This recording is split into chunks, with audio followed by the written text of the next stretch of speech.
Welcome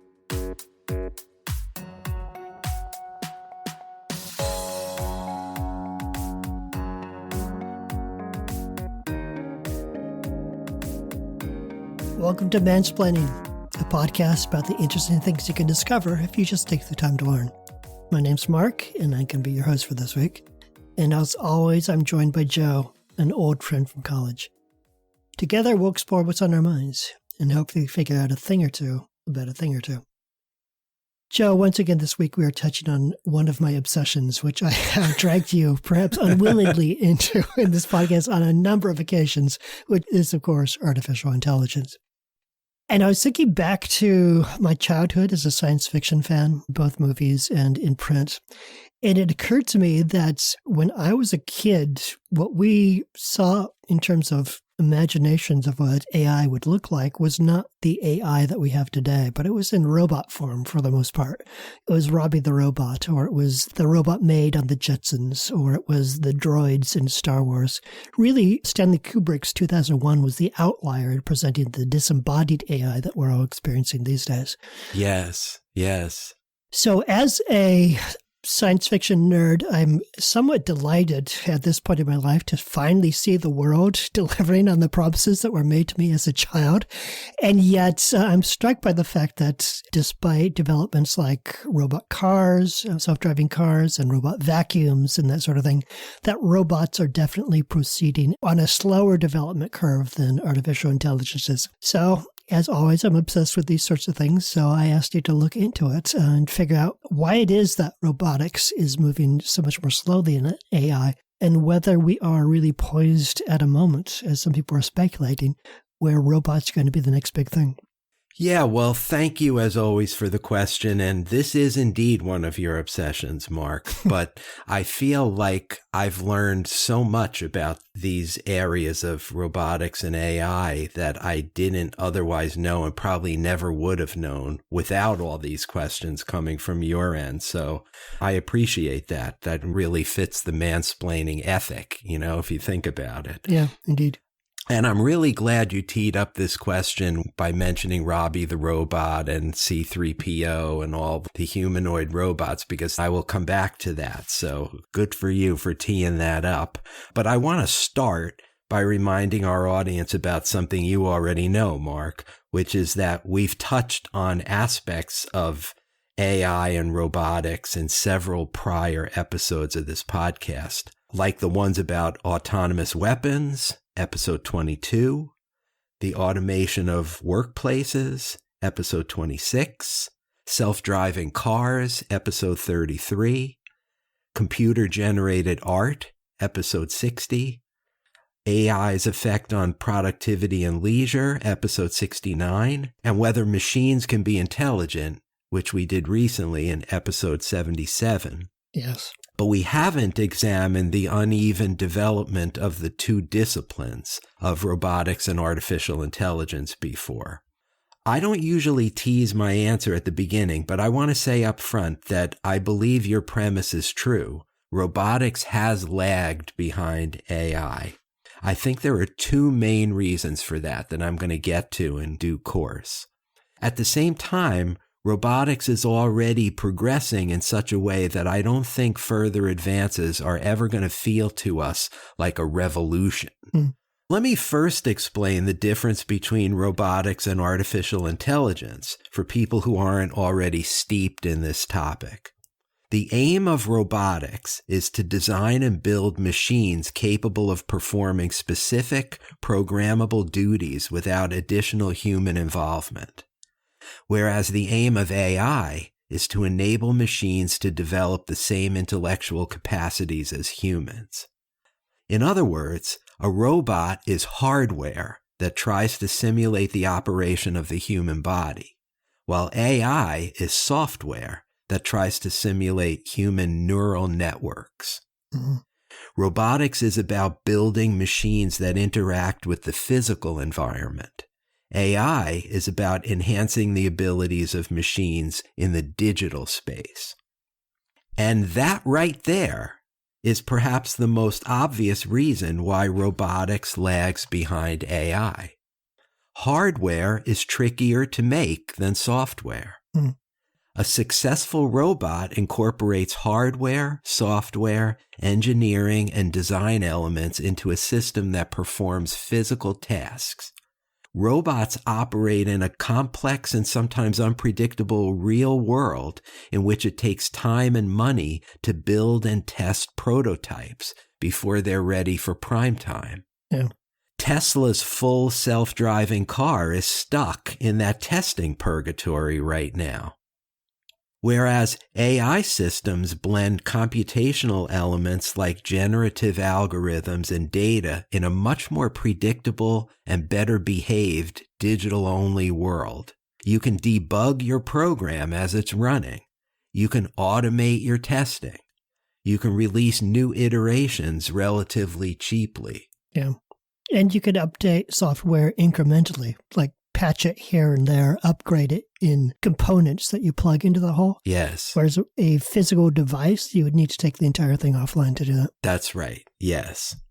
So in AI and robotics circles, there's a counterintuitive principle called Moravec's paradox, which maintains that reasoning requires much less in the way of computational resources than perception and sensory motor skills. It was named after the robotics researcher Hans Moravec, who wrote in 1988, quote, "It is comparatively easy to make computers exhibit adult-level performance on intelligence tests or playing checkers, and difficult or impossible to give them the skills of a 1-year-old when it comes to perception and mobility." End quote. Yeah. The cognitive scientist Steven Pinker, summarizing early AI research in his 1994 book, The Language Instinct, put it this way, quote, "The main lesson of 35 years of AI research is that the hard problems are easy and the easy problems are hard. The mental abilities of a 4-year-old that we take for granted, recognizing a face, lifting a pencil, walking across a room, answering a question, in fact solve some of the hardest engineering problems ever conceived." End quote. 3 decades later, those problems still bedevil robotics researchers. That brings to mind something I've thought about more than once in the past, which is that if you consider an insect, its level of cognition, its behavioral things are not particularly complex. Like current AI systems are vastly more complex than an insect is.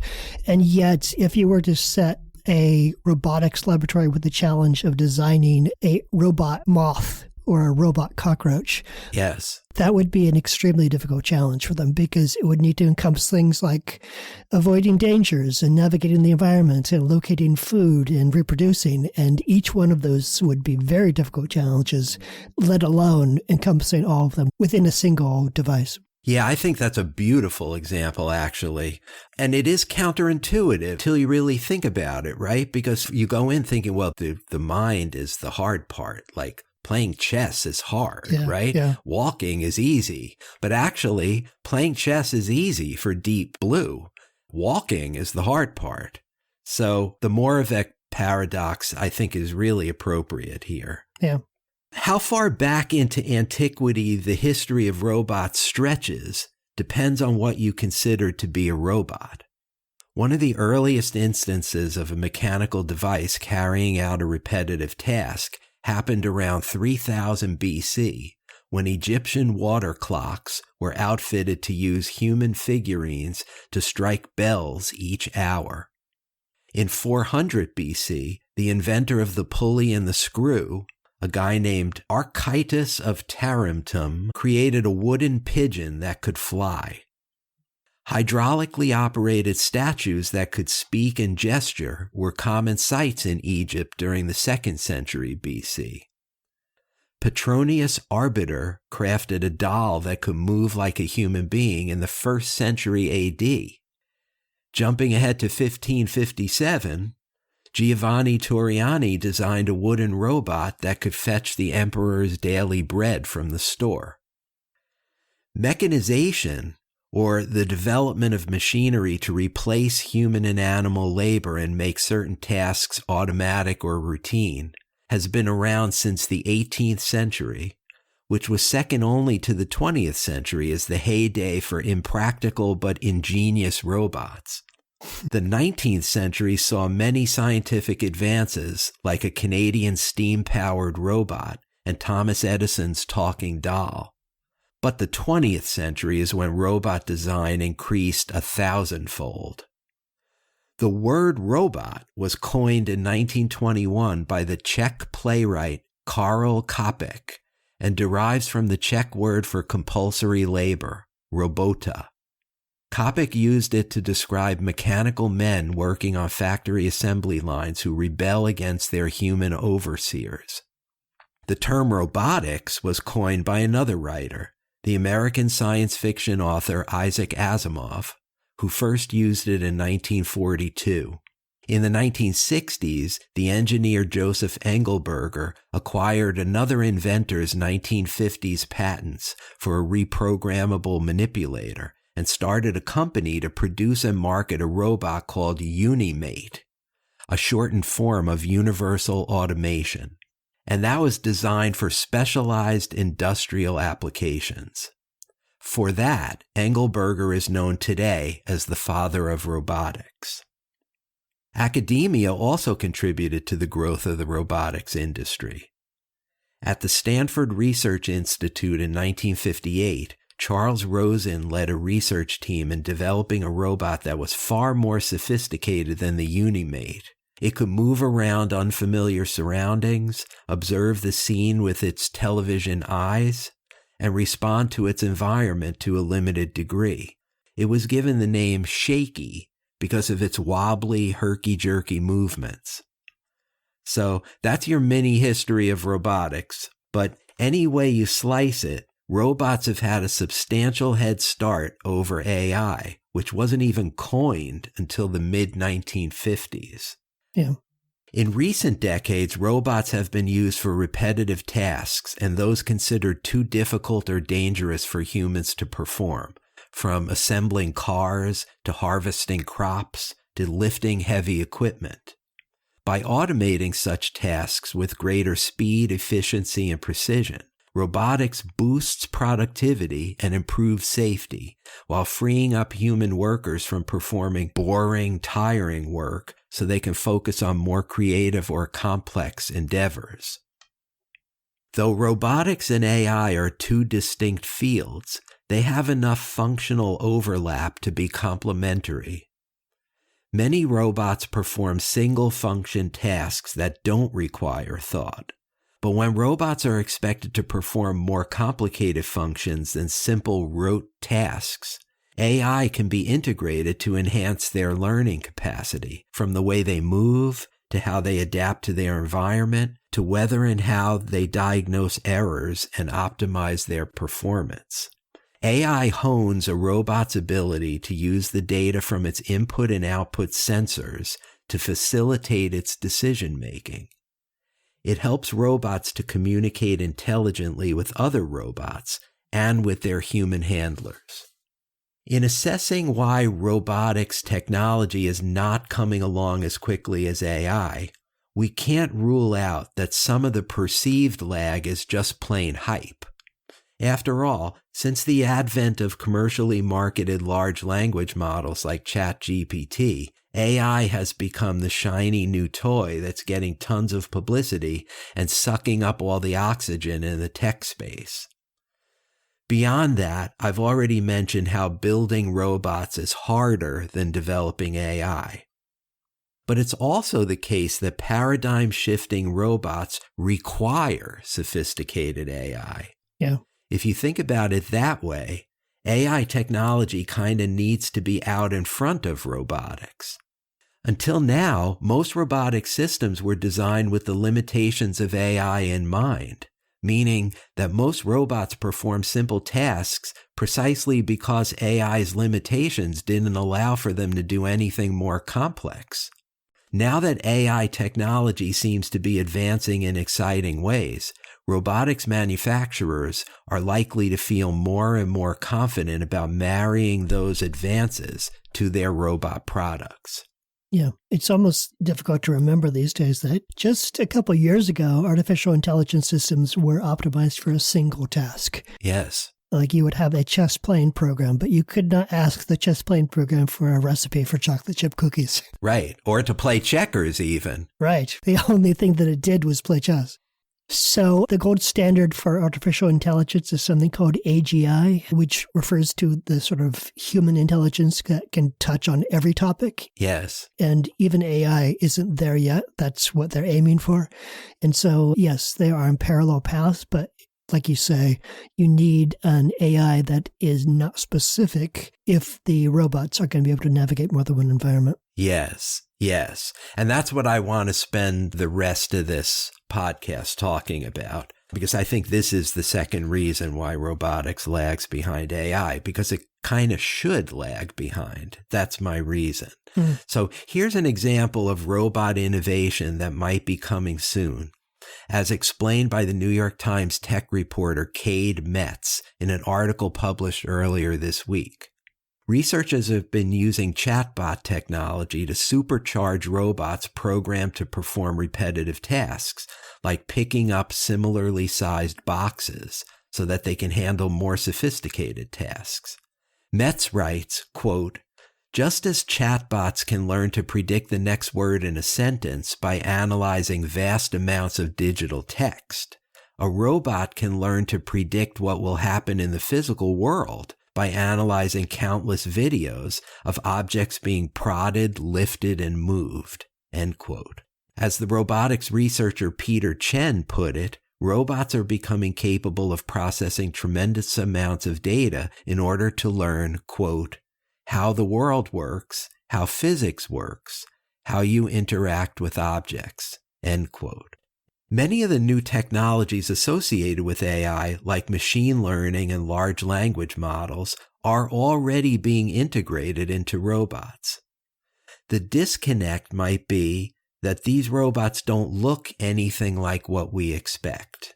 And here's where I hearken back to what you said at the beginning about Robby the robot and Star Wars, and how HAL from 2001 is the outlier. It might appear that the robots are not coming because they don't look like the humanoids we're accustomed to seeing in pop culture. But if you use the wider lens of non-humanoid, non-anthropomorphic robots employing AI, you'll see examples all over the place. The Roomba-style vacuum cleaners in many of our homes employ machine learning to navigate around furniture and avoid other household obstacles like dog poop. AI has proven to be invaluable to the aerospace industry, where autonomous rovers and satellite repair robots are well on their way to realization, and a robotic astronaut assistant has already been demoed on the International Space Station. Autonomous military drones have already been used in combat. There are robots delivering food and packages to us by ground and by air. The agriculture industry is using robots in farm fields to transport produce, but also to analyze individual plants to make sure each gets optimal sunshine, nutrients, and water to grow to its full potential and reduce waste. This past year, the robotics design company Boston Dynamics equipped one of its Spot series of quadrupeds with ChatGPT and turned it into a tour guide of the company's Massachusetts facility. And the healthcare industry is all over the synthesis of AI and robotics. Here's just one example. During the pandemic, a company named Cobionics created a robot that administers needleless intermuscular vaccinations that don't require any human supervision. I'm posting a 98-second YouTube video to our Facebook page showing that robot in action because I had no idea this technology existed, and it's pretty cool to watch. What that reminds me of is a study I read about putting patients in front of physicians or ChatGPT and having them ask the same set of questions about their symptoms. Yeah. And then rate that source on both the quality of the response and the level of empathy. And ChatGPT scored higher on both measures. It was both more informative, more helpful than doctors, and it was also more empathetic to the patients. And so I think it's looking like this is the future of medicine, is that the doctor is going to have a cold metallic touch and speak to you in the voice of ChatGPT. Yes. And that's a pretty cool Turing test if you think about it, right? Because not only would the human subject maybe think they were dealing with a human doctor, but it's actually superior to the human doctor. Right. Yeah, ChatGPT never gets tired, never gets impatient.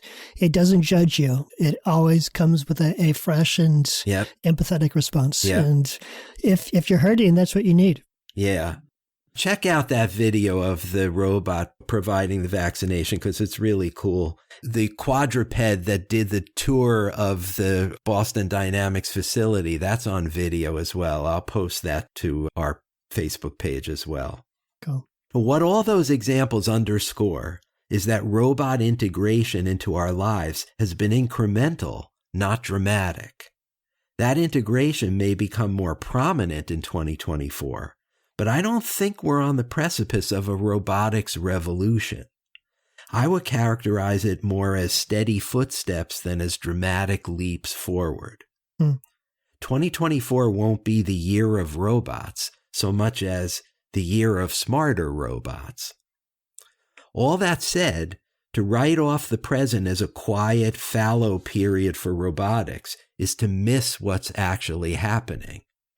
Because generative AI is progressing so quickly right now, and lots of people are using things like ChatGPT and talking about it, the proverbial pump is primed for us to start noticing more intelligent robots, equipped with the latest technology, performing tasks commensurate with their artificial intelligence. Mm-hmm.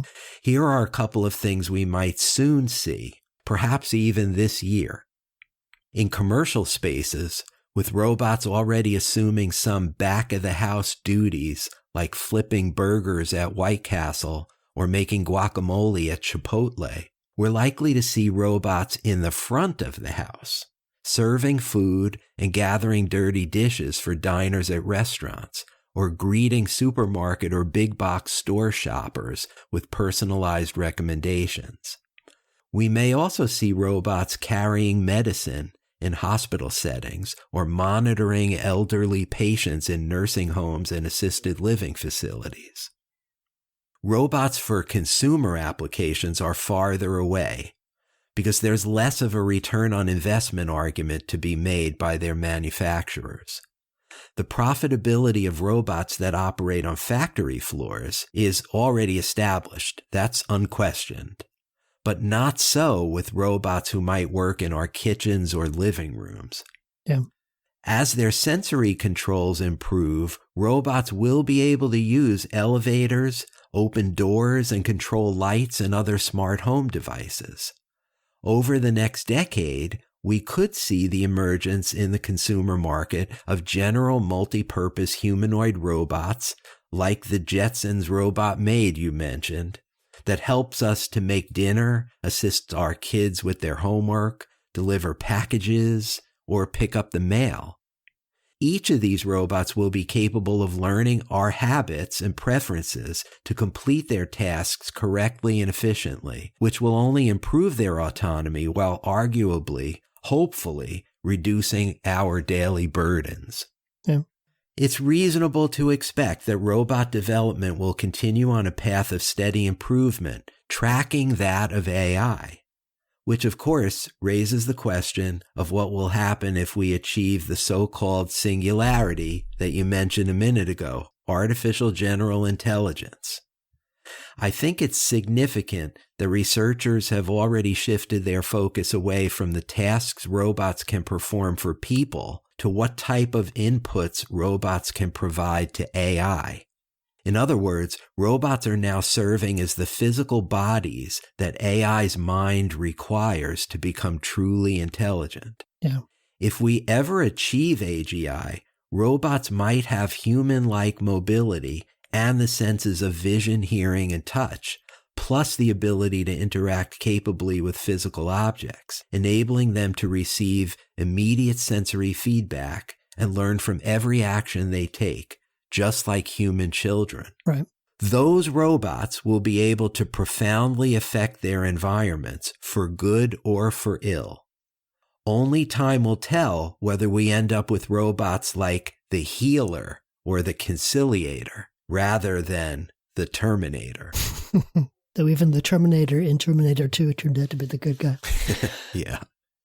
I have, in fact, heard of researchers in the artificial intelligence space who are saying that one of the limitations, which you hinted at just now, of current systems is that they are programmed just on information, and that a human intelligence develops within infancy and childhood through so many more inputs, like sensory and spatial, in addition to language. Yes. And that if we really want to design a machine intelligence that is close to the human intelligence, that machine intelligence probably needs the same set of experiences, which would involve some physical form, a robot body, in essence. Yes, absolutely. We all know what sense memory is. Muscle memory if you're a baseball player, or athlete. Yeah. Yeah. Those inputs are absolutely essential. And another thing I was reflecting on earlier today while I was walking my dog is that the current artificial intelligence platforms are not very satisfying conversational partners because they are tremendous fonts of information, but I don't really go to conversation for information. I go for a sense of connection. And I was reflecting on the fact that the best part of a conversation isn't necessarily what you share with me, but how you ground what you shared in your experience, like how it's meaningful for you, how it relates to your childhood or your relationships or your hopes or your dreams. And AI will never have that until it actually has lived experience, and that's probably embodied experience. Yeah, I mean, empathetic robots, compassionate robots, that's the ultimate, right? That's only going to happen after these experts tell us we've reached the singularity of AGI. Yeah. And even then, it will require the robots to have, quote unquote, lived experiences and learn from those experiences. Yes. To develop the kind of capacities that we would want in a conversation partner. Yeah. Otherwise, the intelligence is fundamentally alien, and it can be useful, but it's not going to really feel like a kinship in that respect. Yes. But in the meantime, there is a lower hanging fruit that occurred to me as you're going through, which is my mother, who's, as I've mentioned before on this podcast, suffering from dementia. My sister a few years ago got for her a robotic dog. It doesn't move much, but if you cuddle it, it will bark and sort of squirm. And my mother loved that dog. But it was very one note. It didn't matter how you were touching it or what sound you were making. It would always give the same response.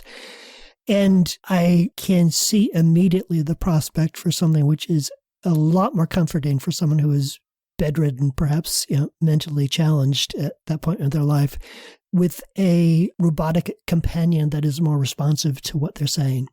And already we're at the point where you can have an audio conversation with ChatGPT, like you can have a spoken conversation. So the level of intelligence now is there where if you're able to embed it in a robotic dog, you can make that dog much more responsive to what's going on with the patient. And that would not be Robby the Robot style robotics, but it would still be something that has immediate applications and provides value in people's lives. Right. I was just thinking the same thing. We're kind of already there in terms of the technology for that kind of simple response, Just be there the way a guide dog is there for a blind person. And we have the quadruped robots. So it seems to me that could be a consumer product someday, relatively soon. A nice furry quadruped robot that is programmed to just keep you company. Yeah, and knows how you're feeling. Yes. And responds accordingly. Yes. And that would be kind of nice, I think. Yeah. But I feel like you've presented a storyline here that has a real nice symmetry to it, which is that robotics started out first, and then AI caught up and surpassed it. Yes. And then AI started pulling robotics forward, but in order for AI to complete itself, it needs robotics. So it's like two balls with a rubber band between them. Yes. And as they pull apart, they pull each other closer together again. Yeah. It's kind of nice to think about. Yeah, that's interesting you put it that way. They are interdependent technologies. And then the other takeaway for me is that the robots are here. All this is the year of robots. No, next year is the year of robots. No, the robotic revolution is still coming, right? The robots are here. You just have to look for them, because they're not going to look like C3PO or Robby. Right. They're going to look like your vacuum cleaner or the thing that you see out in the farm field that's checking the status of the raspberry plants. Right. That's your intelligent robot.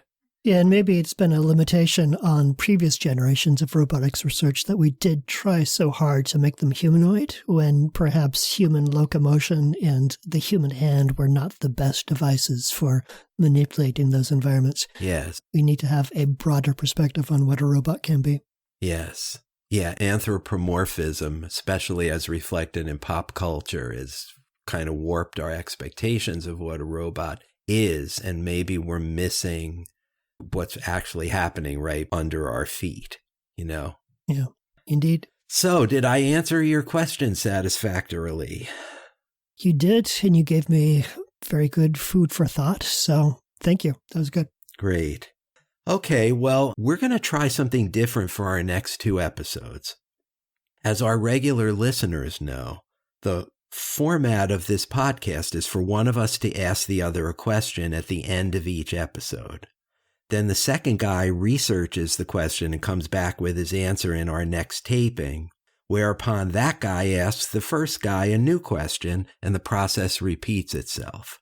In the next 2 episodes, we're going to depart from that formula so that we can ask ourselves a question about a topic we'd like to present for mansplaining that the other guy is likely never to ask us about. Since it's Mark's turn to research the next question, he's going to reveal his next topic for us now. So what's it going to be, Mark? Well, in a decision that will surprise no one, I'm returning to my obsession with the question, what happens to the human race when our machines are smarter than we are? That's almost a companion piece to this episode.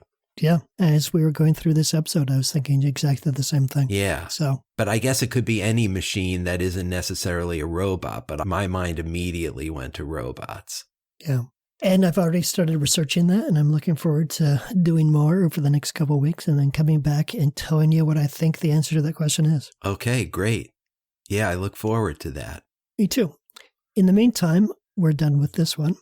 If you are interested in anything that Joe said and would like to follow up on your own, you can find his sources on Facebook within our group, which is Mansplaining the Podcast. There, Joe will post all of his sources with links to those 2 YouTube videos and other things that he consulted, and you can do your own reading. While you're there, you could post a comment on this episode, or you could ask a question, anything you'd like to hear about. We always love to hear from you on that forum. Otherwise, if you'd like to help spread the word about Mansplaining the Podcast, the best way to do that is on your podcast platform of choice, be that Google Play or Spotify, Apple, Amazon, wherever you're getting this podcast, you can find Mansplaining the Podcast listed. And if you go there, you can leave a review and a star rating, and you can tell other people why you listen to Mansplaining and what you like about it. In the meantime, thank you for spending your time with us. My name's Mark. That was Joe, and we'll see you next time. Thanks for listening, everybody, and we'll see you next time. That's it for this edition of Mansplaining.